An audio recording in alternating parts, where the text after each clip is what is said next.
Hi, Mark. I'm Ting. My number is 10. How to make hard choices. Think of a hard choice you'll make in the near future. It might be between two careers, artist and accountant, or places to live, a city or the country, or even between two people to marry. You can marry Betty, or you can marry Lolita. Or it might be a choice about whether to have children. To have an ailing parent move in with you, to raise your child in a religion that your partners live by but leaves you cold, or whether to donate your life savings to charity. Chances are, the hard choice you thought of was something big, something momentous, something that matters to you. Hard choices seem to auctions for agonizing handwriting, the gnashing of teeth, but I think we've misunderstood hard choices and the role they play in our lives. Understanding hard choices uncovers a hidden power each of us possesses. What makes a choice hard is the way the alternatives relate. In any easy choice, one alternative is better than the other. In a hard choice, one alternative is better in some ways. The other alternative is better in other ways, and neither is better than the other overall. You agonize over whether to stay in your current job in the city or uproot your life for more challenging work in the country, because staying is better in some ways, moving is better in others, and neither is better than the other overall. We shouldn't think that all hard choices are big. Let's say you're deciding what to have for breakfast. You could have high-fiber bran cereal or a chocolate donut. Suppose what matters in the choice is tastiness and healthfulness. The cereal is better for you. The donut tastes way better. But neither is better than the other of all. A hard choice. Realizing that small choices can also be hard may make big hard choices seem less intractable. After all, we managed to figure out what to have for breakfast, so maybe we can figure out whether to stay in the city or uproot for the new job in the country. We also shouldn't think that the hard choices are hard because we are stupid. When I graduated from college, I couldn't decide between two careers, philosophy and law. I really love philosophy. There are amazing things you can learn as a philosopher, and all from the comfort of an armchair. But I came from a modest immigrant family where my idea of luxury was having a pork tongue and jelly sandwich in my school lunchbox. So the thought of spending my whole life sitting around in armchairs just thinking, well, that strikes me as the height of extravagance and frivolity.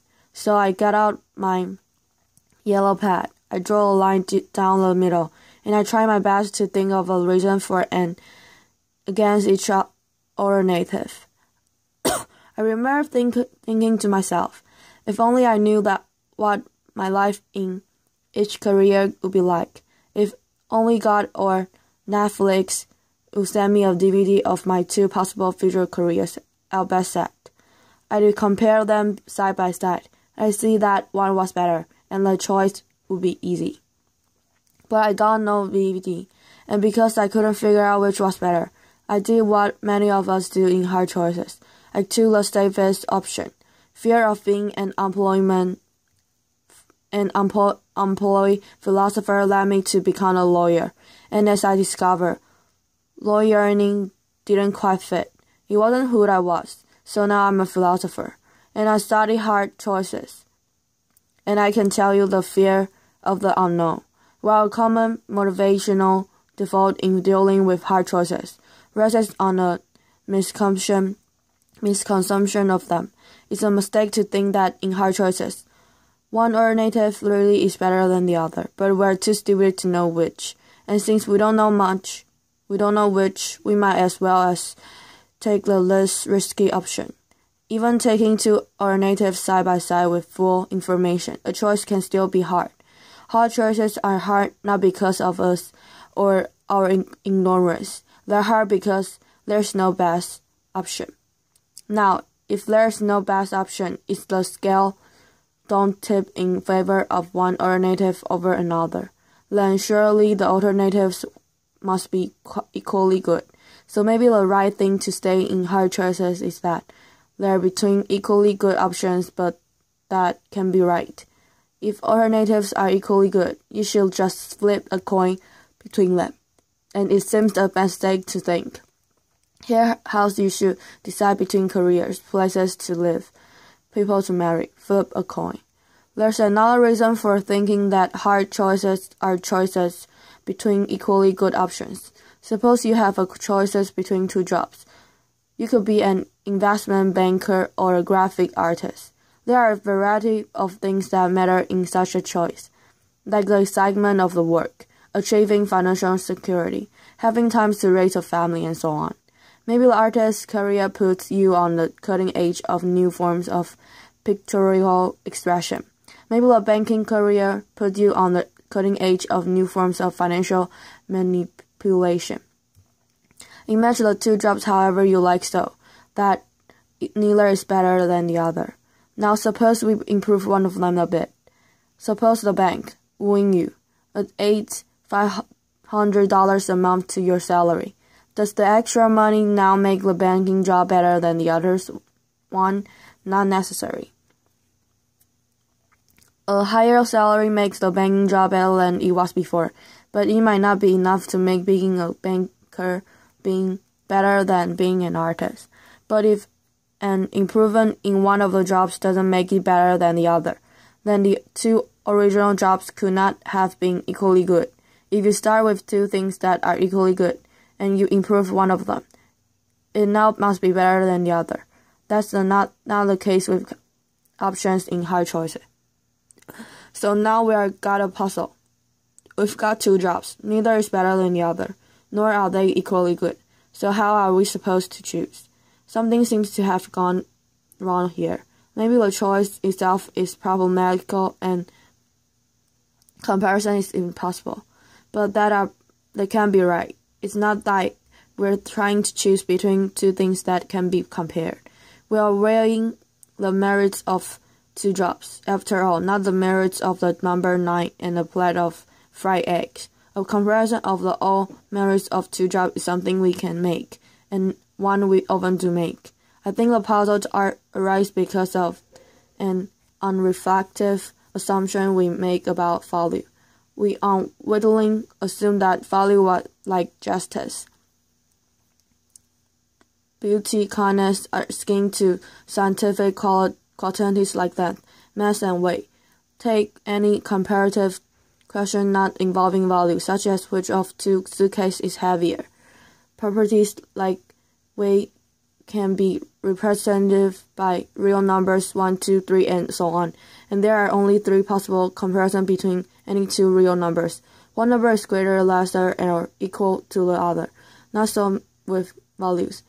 As post-enlightenment creatures, we tend to assume that scientific thinking holds the key to everything of importance in our world. But the world of value is different from the world of science. The stuff of the one world can be quantified by real numbers. The stuff of the other world can't. We shouldn't assume that the world of its or thems and ways has the same structure as the world of ought or what we should do. So if what matters to a child's delight, the love you have for your partner, can be represented by real numbers, then there's no reason to believe in that choice. There are only 3 possibilities, that one alternative is better, worse, or equal to the other. We need to introduce a new fourth relation beyond being better, worse, or equal. That describes what's going on in hard choices. I like to state that the alternatives are on the par. When alternatives are on a par, it may matter very much which you choose, but one alternative isn't better than the other. Rather, the alternatives are in the same neighborhood of value, in the same league of value, while at the same time being very different in kind of value. That's why the choice is hard. Understanding hard choices in this way uncovers something about ourselves we didn't know. Each of us has the power to take reasons, imagine a world in which every choice you face is an easy choice. That is, there's always a best alternative. If there's a best alternative, then that's the one you should choose, because part of being rational is doing the better thing rather than the worst thing. Choosing what you have most reason to choose. In such a world, we have most reason to wear black socks instead of pink socks, to eat cereal instead of donuts, to live in a city rather than the country, to marry Betty instead of Lolita. A world full of only easy choice would enslave us to reasons. When you think about it, it's not to believe that the reasons given to you decided that you had most reason to pursue the exact hobbies you do, to live in the exact house you do, to work at the exact job you do. Instead, you face alternatives that were on a par, hard choices, and you made reasons for yourself to choose that hobby, the house, and that job. Were no alternatives on our part. The reasons given to us, the ones that determine whether we are making a mistake, are silent as to what to do. It's here, in the space of hard choices, that we get to exercise our normative power, the power to create reasons for yourself, to make yourself into the kind of person or for whom country living is preferable to the urban life. When we choose between options that are on par, we can do something really rather remarkable. We can put our very selves behind an option. Here's where I stand. Here's who I am. I'm for banking. I'm for chocolate donut. This response in hard choices is a rational response, but it's not dedicated for reasons given to us. Rather, it's supported by reasons created by us. When we create reasons for ourselves to become this kind of person rather than that, we wholeheartedly become the people that we are. You might say that we could become the authors of our own lives. So when face hard choices, we shouldn't beat our head against a wall trying to figure out which alternative is better. There is no better alternative. Instead of looking for reasons out there, we should be looking for reasons in here. Who am I to be? You might decide to be a pink sock wearing, zero loving, country living banker, and I might decide to be a black sock wearing, urban donut loving artist. What we do in hard choices is very much up to each of us. Now, people who don't exercise their normative powers in hard choices are drifters. We all know people like that. I drift into being a lawyer. I didn't put my energy behind lawyering. I wasn't for lawyering. Drifters allowed the world to write the story of their lives. They let mechanism or reward and punishment pass on the head, fear, the easiness of an option to determine what they do. So the lesson of hard choices reflect on what you can put your agency behind, or what you can be for, and though hard choices become the person. Far from being sources of agony and dread, hard choices are precious opportunity for us to separate what is special about the human condition, that the reasons that govern our choice as correct or incorrect sometimes run out, and this is here. It's the place of hard choices that we have the power to create reasons for ourselves to become the distinctive people that we are. And that's why hard choice are not a curse but a godsend. Thank you.